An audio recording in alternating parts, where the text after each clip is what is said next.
तर आणखीन एक मोठी बातमी समोर येते। नंदुरबार लोकसभा भाजप उमेदवारच जिंकणार असा दावा करण्यात आलेला आहे। आदिवासी विकास मंत्री डॉक्टर विजयकुमार गावित यांनी हा दावा केलेला आहे।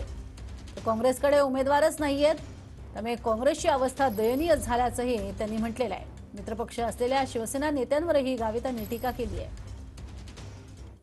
जिल्ह्याची कशी परिस्थिती राहणार लोकसभेची काय सांगणार आपण? नंदुरबार लोकसभेमध्ये यावेळेला भाजपाचा उमेदवार 100% निवडून येईल।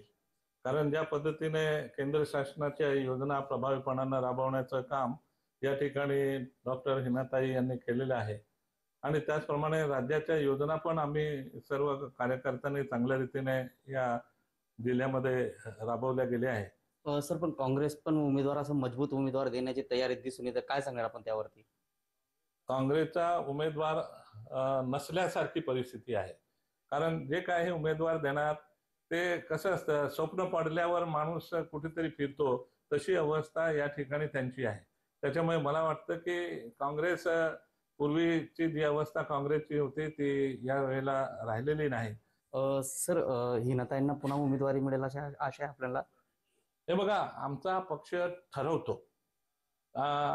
की आमच्या पक्षाला वाटलं तो चांगलं काम करेल, त्याला मतं देतात, त्याला निवड करतात। त्याच्यामुळे आता पक्षश्रेष्ठी ठरवेल कोणाला द्यायचं की नाही।